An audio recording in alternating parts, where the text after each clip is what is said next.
I got the cash in the bag, stadium packed. Born a rock star in this life, gon' live it up on the attack. Baby, I'm bad, I just wanna get caught up in this life. I'm crazy, I'm mad, doing no cap. Only God wants, so you better go live it up. Cash in the bag, stadium packed. Baby, I'm bad, Yeah. baby, I'm bad.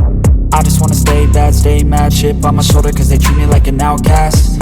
I ain't gonna take that, stay back. I'll be swinging hard till the hits come in all caps. I ain't gonna lay back, pray that someone's gonna help me. Ain't nobody like that.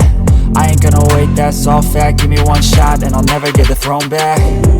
I'm sick of being cautious, I'ma go cause something, can't stop this. I'ma steal everybody's lane, call it shoplift. Sick of hearing everyone complain when they thoughtless.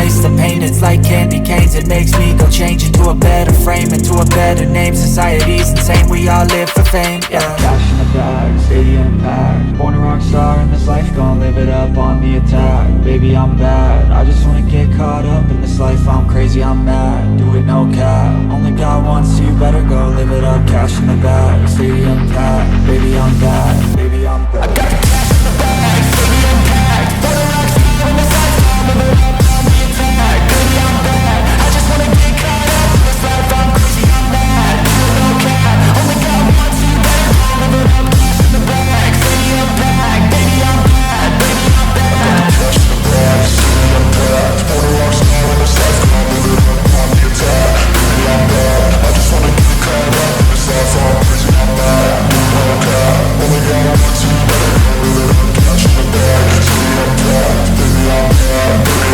I won't obey. You cannot tell me what I cannot say. I'm here to last, so yeah, I'm here to stay.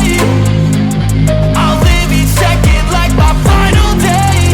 You can't take that away, yeah. Cash in the bag, stadium packed. Born a rock star in this life, gon' live it up on the attack. Baby, I'm bad, I just wanna get caught up in this life. I'm crazy, I'm mad, do it no cap. Only God wants, so you better go live it up. Cash in the bag, stadium packed. Baby, I'm bad, baby, I'm bad.